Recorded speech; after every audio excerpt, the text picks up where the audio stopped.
Welcome back, everyone, to the JS podcast. This week, I actually want to talk about something else than an individual case, like I've done last week when I was talking a little bit about Brian Schaefer.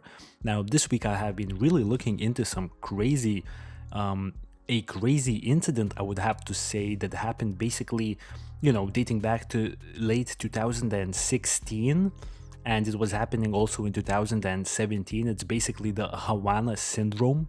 Now, I'm not really certain how many of you guys have already heard about the Havana syndrome. I remember it being pretty big news when it first happened. To keep it short, the Havana syndrome is a set of medical signs and symptoms experienced by United States and Canadian embassy staff in Cuba.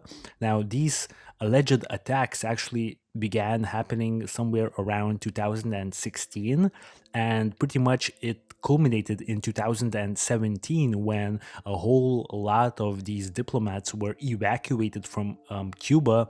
And yeah, I just really want to get into this situation because this is really interesting. I don't think a lot of people are talking about it, and it's actually one of the craziest, I believe, events in international politics that had happened in recent times, and it's a real conspiracy. So let's get into it. One other thing to mention about this episode is I'm not really certain if this is going to be a one episode thing. I might actually do two episodes on this particular case because it's really interesting and it has a whole lot of details. And when I'm talking about the Havana syndrome, I'm actually also referring to the attacks, the alleged sonic weapon attacks that also happened in China in 2018, where other US diplomats have experienced, the same sort of medical signs and symptoms. Now, these sonic weapon attacks that, are alleged at this point, because we don't really have definitive proof that they did actually occur, well, they have caused a lot of long-lasting health problems for these embassy workers. Now, some of the US embassy individuals have experienced lasting health effects, including one unidentified diplomat who is said to now need a hearing aid. I think that's pretty crazy, to be honest with you, and it's definitely not. Before we get into it, like I know that this episode could become very long if I just keep talking about all of these details, but I definitely want to say that I don't think that this was mass hysteria, because we do have actual reports of like brain damage and some really interesting stories that some of these diplomats tell, how at the same time when they start hearing these strange noises, the alleged sonic weapon noises, one of the diplomat who is telling his story, actually he said that his son started, his nose started bleeding immediately at the same time. So I'm definitely thinking there's more to this case than just, mass hysteria. I actually remember when the story first broke, I believe in 2017, and at that point I wasn't really into politics all that much, but I just remember this being on the news 24/7, like everyone was talking about it, because I guess here in Lithuania even more so, because we are, in close proximity to Russia, and Russia has been, the Lithuanian arch nemesis forever now. So I think that's why we have been getting those reports here a lot, because if Russia is allegedly involved with some wrongdoing in international politics, obviously we're gonna be hearing about it here as well. But for some reason over the years this case has been sort of brushed under the rug, and actually I was scrolling through Reddit of all places, and I saw a new development in this case that sort of sparked my interest once again. So this new development actually comes from fairly recently, from 2020. So just to keep it short for you guys, I'm just gonna read what The Guardian has published a few days ago, and they say that the mysterious symptoms that have afflicted American diplomats stationed in Cuba,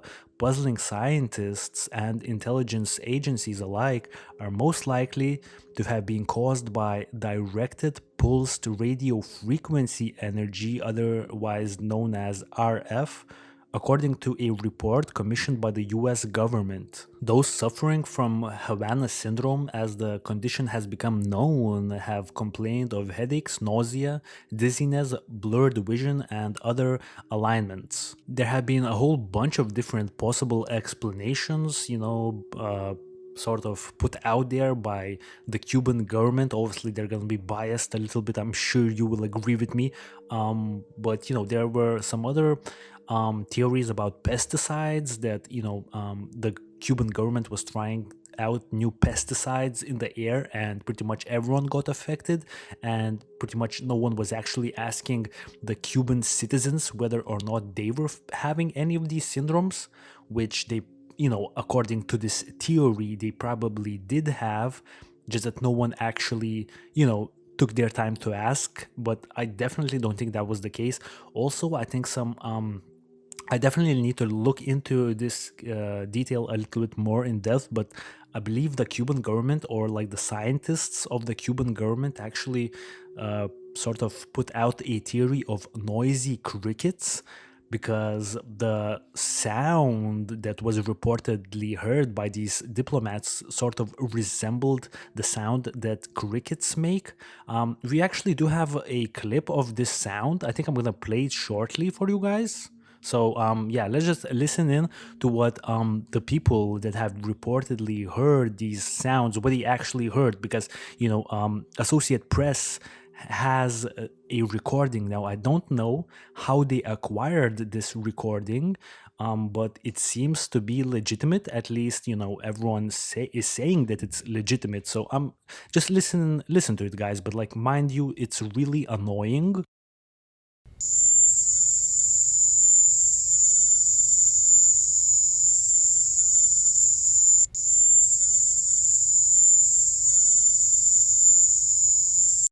It definitely sounds, at least to me, like a very distinctive sound. So I definitely think that, if you're hearing this type of a sound, you're definitely noticing it. I don't see how you can't notice. Now, interesting fact is that apparently a lot of people who have been around the area where the US diplomats were at did actually did not hear this noise, which potentially could lead us to believe that this noise was actually directed only at the US and Canadian diplomats in Cuba, which is pretty crazy to me. How can you possibly direct this sound towards certain people, but then completely avoid hitting everyone else, in the vicinity? I don't know. I mean, it sounds really hard thing to do for any foreign faction, especially for a smaller country like Cuba. But let's remember that Cuba has that connection with Russia that I think could definitely play a part in this story as well. Now, getting back to the story, actually, subsequent studies of the affected diplomats in Cuba published in the journal JAMA. JAMA is basically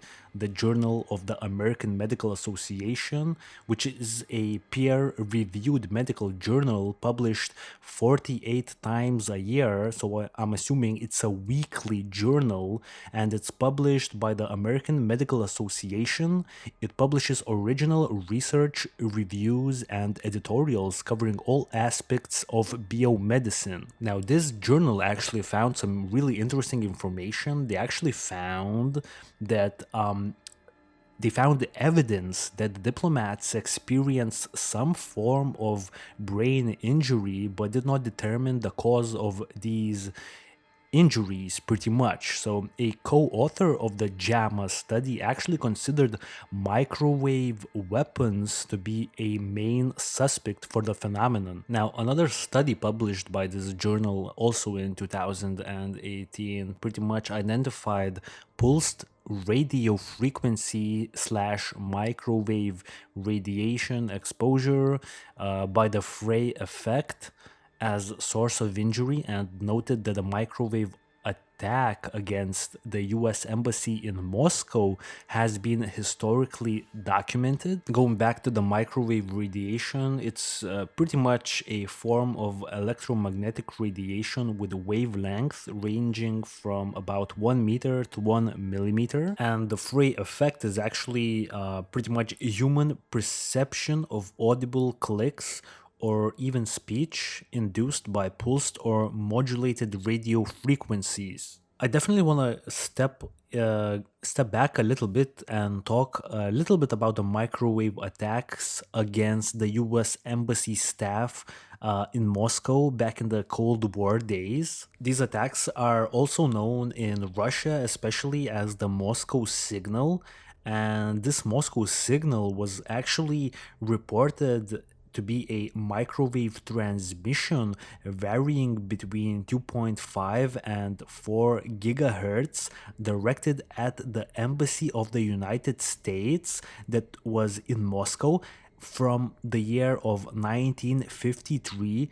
to 1976, resulting in an international incident. The US government eventually determined it was probably an attempt at espionage, and they also determined that there were no significant health effects on, said embassy staff members. But just think about it for a second, guys. For 23 years, the Soviet Union was pretty much pumping out microwave energy, like microwaves, to the US embassy in Moscow from the year of 53 to 76. And actually, I'm reading here that the microwave beam actually came from a source in an apartment building about 100 meters. So for the US audience, that would be 109 yards west of the 10th floor embassy building. So the beams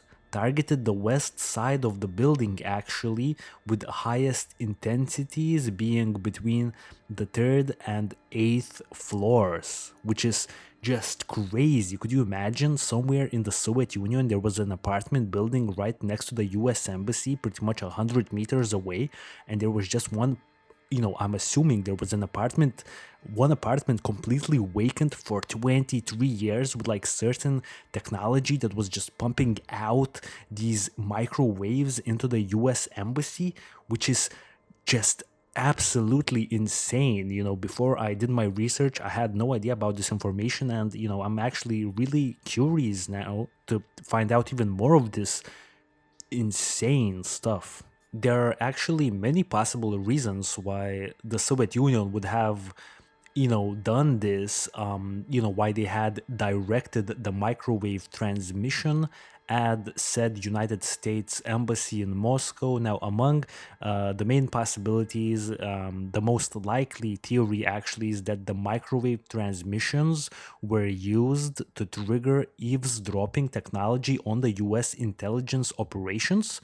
Now, other theories include electronic jamming and also a popular, although unproven, school of thought is that the technology was used to interfere with the health, minds, or behavior of the American embassy staff. And this is where, as we go back to the Havana syndrome, this is where the main theory is also, positioned that, potentially I'm assuming the Cuban government was trying to cause some sort of physical or mental, or actually both, or a combination of physical and mental harm to the U.S.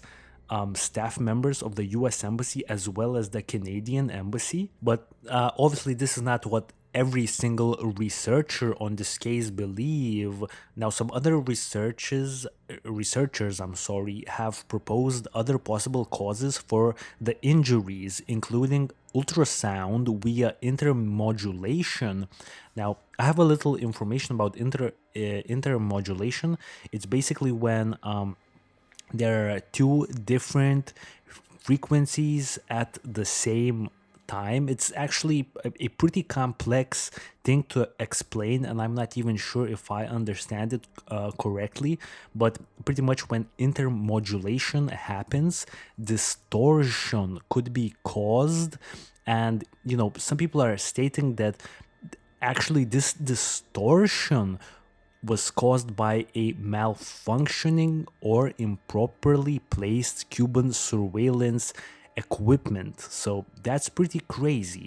Some people are actually stating that the Cuban government messed up when they were like setting up, their eavesdropping technology, and they were actually, instead of, just using it for, espionage purposes, they were actually, unintentionally causing harm to the US as well as Canadian diplomats, pretty much. Another interesting thing to mention here is that some have actually suggested that the symptoms represented episodes of mass hysteria.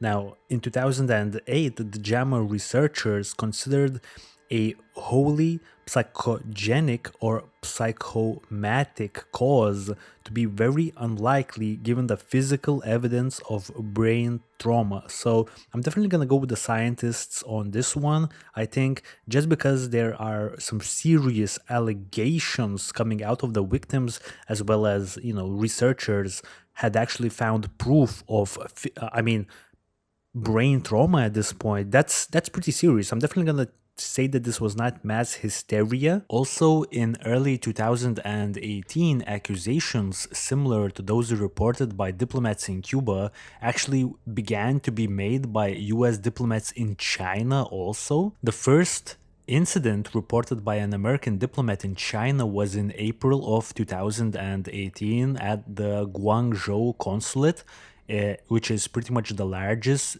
US consulate in China.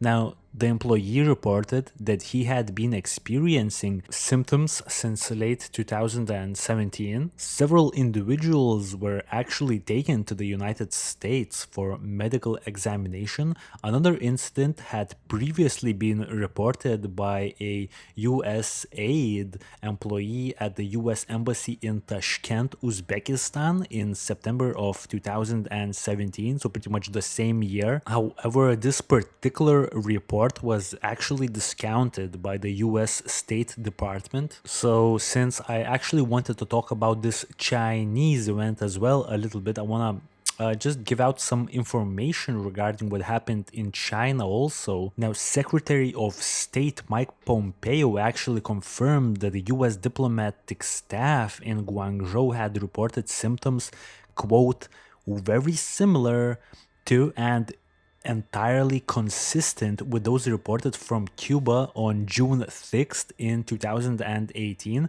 Now, the New York Times reported that at least 2 additional US diplomats stationed at the Guangzhou consulate had been evacuated from China and reported that, this is their quote, it remains unclear whether the illness are the result of attacks at all. Other theories have included toxins, listening devices that accidentally emitted harmful sounds, or even mass hysteria. Now, in June of 2018, the State Department announced that a task force had been assembled to investigate these reports and expanded their health warning to all of the mainland China amid reports some US diplomats outside of Guangzhou had experienced the same symptoms resembling a brain injury. Now, the warning told anyone who experienced, quote, unusual, acute, auditory or sensory phenomena accompanied by unusual sounds or piercing noises to, quote, not attempt to locate their source. Now that's crazy. That's a crazy quote. They are, advising other US diplomats in China at that point to not try to find the source of these sounds. That's actually pretty that's definitely pretty dark when you think about it. Maybe they are scared for their diplomats at that point, that they may potentially run into some issues trying to uncover, the source of these noises. Now, that's a pretty serious situation, most definitely. And apparently the Havana syndrome did not stop at Cuba, China, and Uzbekistan. actually undercover CIA agents operating in other countries who were negotiating with those said countries on ways to counter Russian covert operations around the world also reported these same issues actually. And this is where everything sort of winds to this year because, this month, actually last week in December of 2020, a study by the US National Academy of Sciences committee, which was commissioned by the State Department, actually found that directed microwave radiation was the likely cause of illness among American diplomats in Cuba and in China as well. So the way I actually see it is that, if someone is actually like a rival state is actually attacking US diplomats and CIA personnel with sonic weapons, I believe that the sole reason for such attacks would be to display the capabilities of said sonic weapons if, the intention is to actually cause harm to the US personnel. Well, we could also say the Canadian diplomats as well, since they got hit with, those sonic attacks as well in Cuba. Now, at this point in the episode, I actually want to jump a little bit into the actual event of the Cuban attacks. So, in August of 2017, reports began surfacing that American and Canadian diplomatic personnel in Cuba had experienced unusual, unexplained health problems dating back to late 2016. The number of American citizens experiencing symptoms was 26 as of June 2018. The victims would suddenly begin hearing strange, grating noises that they perceived as coming from a specific direction. Some of them experienced it as a pressure or a vibration, as a sensation comparable to driving a car with the window partly rolled down. The duration of these noises ranged from 20 seconds to 30 minutes and always happened while the diplomats were either at home or in hotel rooms. Other people nearby, family members, and guests in neighboring rooms did not report hearing anything. Now, the recording of, this phenomenon that the Associate Press has actually somehow obtained and released into the public, well, this recording actually gives us first-hand sense of what the American and Canadian diplomats were experiencing during these alleged attacks. Now, there are slight variations in the sound that the victims reported hearing. However, when that particular recording from the Associate Press was played to some of the victims, they all pretty much agreed that they experienced a similar noise. Also, I think it's very important to mention that that particular recording did not further the investigation in any significant way. When I was listening to what the Associate Press and reporters had to say about this whole ordeal, and when they talked to one of the sonic experts, he pretty much stated that these attacks, some of them actually may not even been heard by the victims. So I'm thinking this is definitely pretty crazy. Now you could potentially end up with a weapon that you could use completely covertly. You could use a sonic weapon to harm someone without them even noticing it. Also, I think it's very important to say that the same sonic experts on the report that the Associate Press had done earlier, they state that if such sonic weapon is high enough in frequency, that its frequency is high enough, they say that it could potentially cause a harmful bio effect. They also state that it is also possible that what we heard from the recording is only part of the picture recorded by one of the victim's phone or some other device used to record that alleged attack. Now, traditional recording devices can only pick up certain types of frequencies, therefore there may have been other frequencies too low or too high to hear. And these frequencies could have been used during these alleged attacks. Now, what that means is that, the recording that we heard, it it's the only thing we have is the actual audio recording, and the only audio that we have is that the recording device, whether it would be the phone or something else that I assume the diplomats used to capture that sound. That device was only able to pick up what it picked up.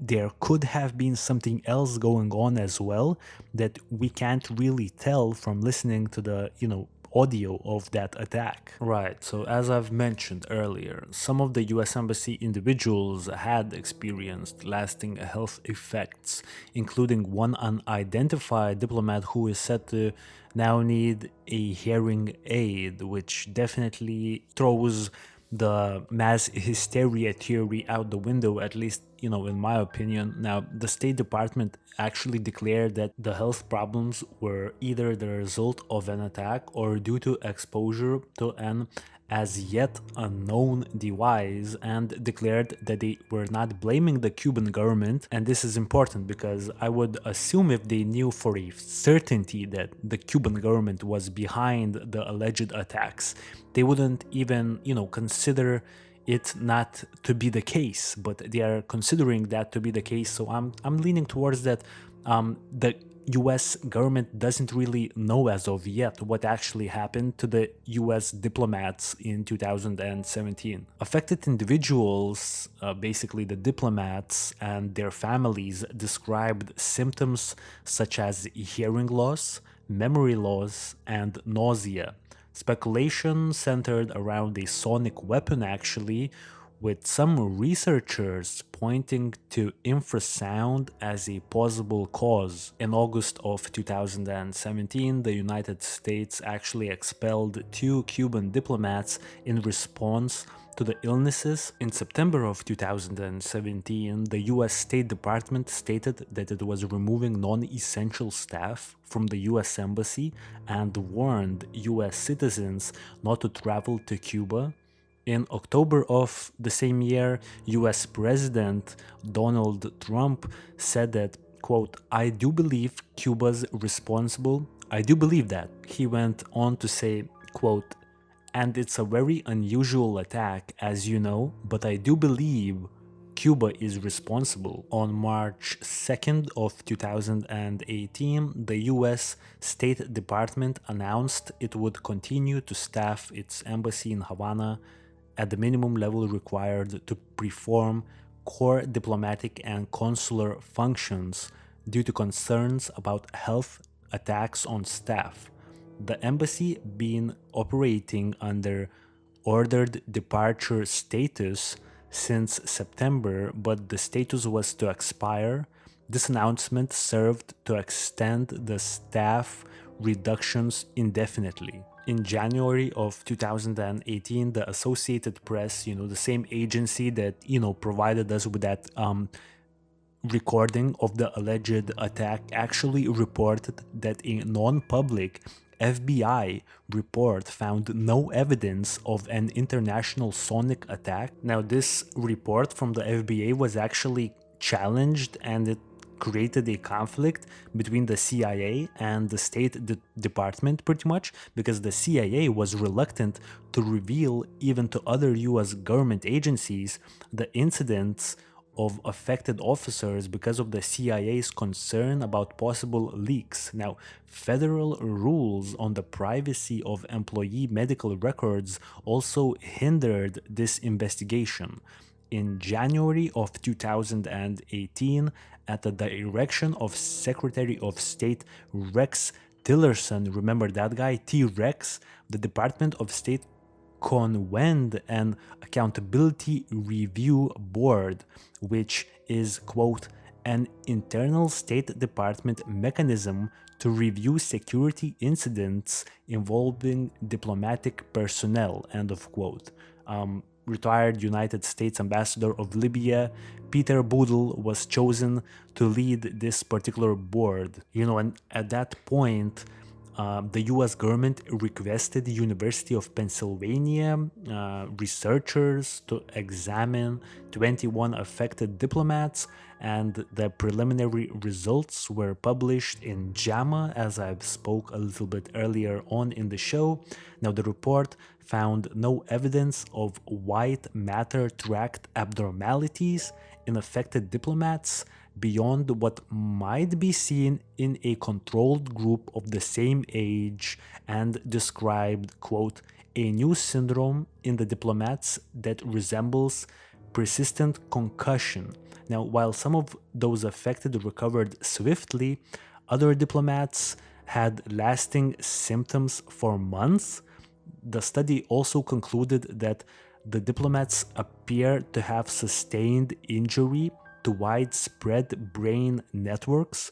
Some experts criticized this JAMA study, and they argued that there were no, quote, no proof that any kind of energy source affected the diplomats, or even that an attack took place in the first place. So subsequent studies done by the University of Pennsylvania team were published in 2019, and those studies found that, compared to a healthy control group, the diplomats who had reported injury had experienced brain trauma. Advanced MRI scans revealed, quote, differences in whole brain, while matter volume, regional gray and white matter volume, cerebral microconstructural integrity, and functional connectivity in the auditory and visuospatial subnetworks,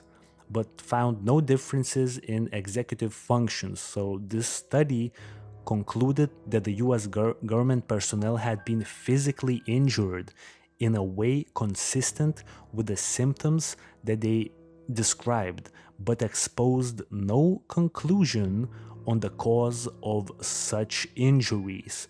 The New York Times reported that outside experts were divided on the study's conclusion. Some saw important new evidence, others say it merely a first step towards an explanation and difficult to interpret given the small number of patients. So I think at this point we should definitely get into what the hell is actually going on here with these attacks, and what are the most likely explanations as of 2020. The sole reason for me to do this podcast about the Havana syndrome is pretty much the newest releases on it, and we pretty much have the newest information. One thing to mention as well is that I'm definitely getting lost with all of these different agencies doing different examinations of what actually happened back in 2016-17 in Cuba. So the study commissioned by the State Department, I'm assuming this was not the same JAMA study that I have been referring to, for the most part in this podcast today. This study, was released this Saturday. So I'm recording this as of December 8th, 2020. So Saturday, I believe, was, let me just check, a few days ago. I believe it was on the 5th or something like that. So literally 3 days ago, this report is released, and it does not mention that the directed pulsed radio frequency energy, RF energy, was delivered intentionally and stopped short of naming a source, even though it did note that significant research had been conducted on microwave weapons in Russia and USSR, and now Moscow has obviously denied any role in these attacks as usual. Right, I just did some last minute research, and the report was actually done by NSA, so the National Academy of Sciences, and I have actually managed to find this report. And I guess the most interesting part about these newest developments in this case are that they pretty much concluded that directed pulsed RF energy appears to be the most plausible mechanism in explaining these cases among those that the committee considered, which, pretty much what they're trying to say here as I'm reading through the report is that they're definitely leaning towards that RF energy was the culprit for all of those illnesses in the affected diplomats. The NAS also constantly states in this report that the RF energy was pulsed or directed. Now, by doing that, they're actually telling everyone that they believe that it was not, accidental exposure due to some sort of, I don't know, in-house equipment like mobile phones or actual like microwaves, televisions, some sort of home appliances or electronics. They are stating that these attacks were directed at, chosen individuals, which would be the Canadian and the US diplomats in Cuba. Another very interesting finding by this report is that the sensation of pain and buzzing sound that was felt by the affected diplomats actually came from a particular direction and occurred in specific spots in the room. And now, what does this actually tell us? Well, it tells us that these RF energy waves were actually directed by someone. It definitely, I guess, I mean, that's what they're saying, right? That someone was actually like aiming at the US and Canadian diplomats and pointing some sort of an equipment towards them. Now, whether this was an act of violence against the diplomats, like to cause them physical harm, or whether this was an after effect of some sort of a newly developed espionage technology, is definitely still debatable. And also there was a statement that, the more chronic problems suffered by Havana personnel included mainly, quote, vestibular processing and cognitive problems, as well as insomnia and headache, end of quote. The report mentions. But this report also mentions, I found this quote, the committee cannot rule out other possible mechanisms and considers it likely that a multiplicity of factors explains some cases and the differences between others. So from what I'm gathering here is that, the committee that conducted this report, the NAS committee, pretty much says that when you have one victim from these attacks, and then let's say victim X and then victim Y, and let's say these victims had experienced slightly different attacks, to say, and slightly different post effects of such attacks. Well, that's because there are some other external factors. Let's say one of these victims may have been more prone to certain psychological injuries, or like psychoactive injuries such as insomnia and things like that. Maybe some of the victims were more prone to these types of things than others, and that's why not everyone who suffered the Havana syndrome attacks have the same exact, let's say, injuries at the end of the day, right?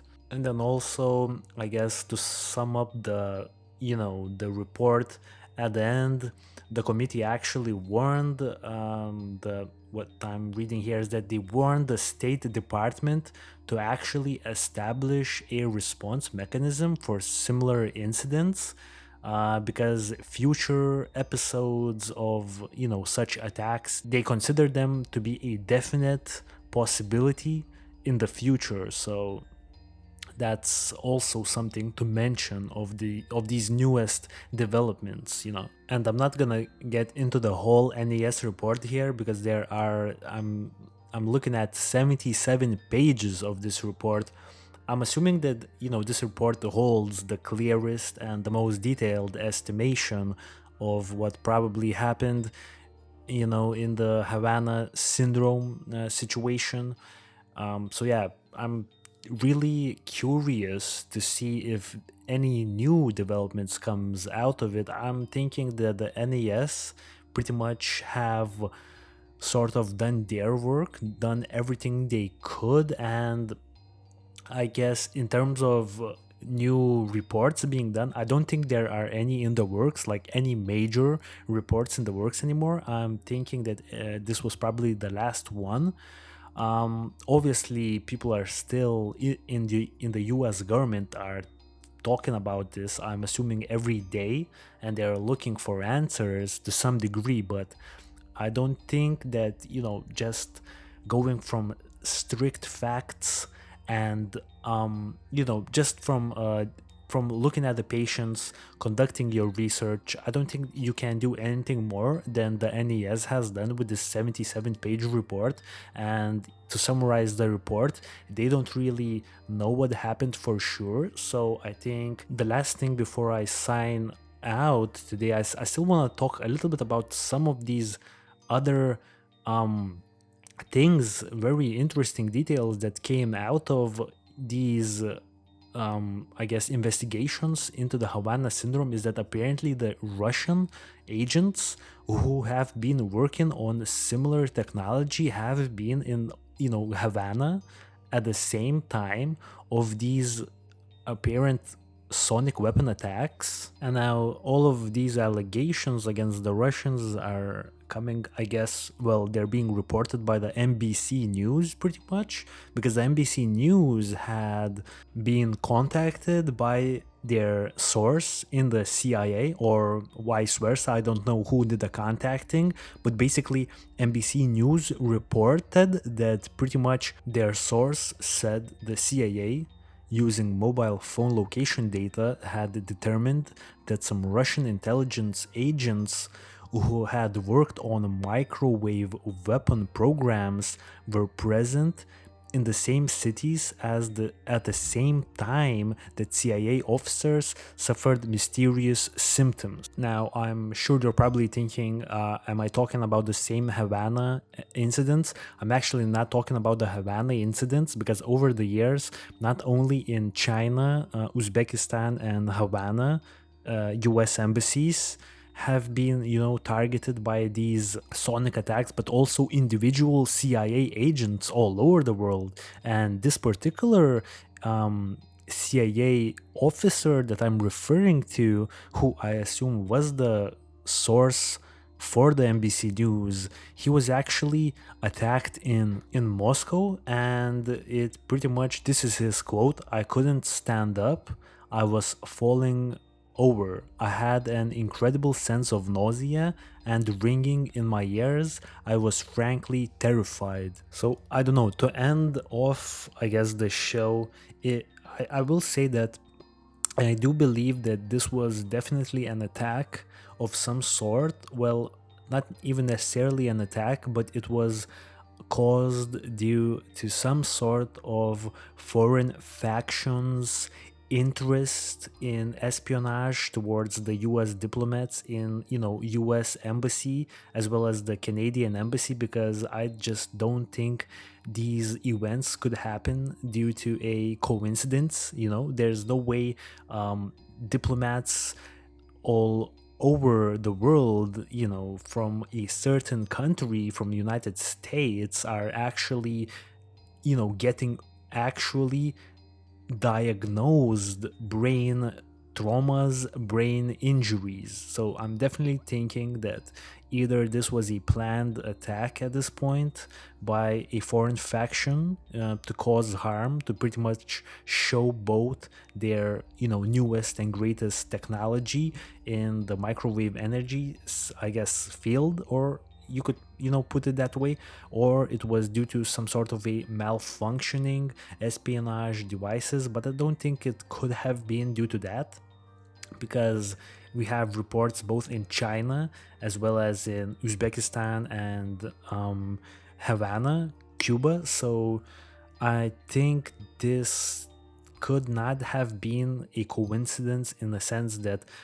all of these foreign governments just had their espionage technology sort of malfunctioning at the same time, and it's way too much of a coincidence. So I definitely think there's some sort of an attack going on there. And I mean, high people in the US government are also believing that this was an attack. So I'm definitely not gonna argue with their point of view. I'm just sort of interested in this topic. That's why I decided to talk about it this week. And now, this other information that the CIA is actually using phone location data, and they pretty much say at this point that when the CIA agents were attacked, not the embassy workers in Havana, but just CIA agents in general in Moscow and things like that. You have Russian intelligence agency workers who have worked on such microwave technology being in present, like in close proximity. I don't really have information how close, but they were apparently in close proximity. So I don't really know how to explain any of this as of yet, and I'm definitely gonna dig into this a lot more. This was the second episode of the JS podcast. I hope everyone enjoyed the show. I'm hoping that the show's quality and my way of sort of narrating the show will improve over time, and I hope everyone enjoyed this episode.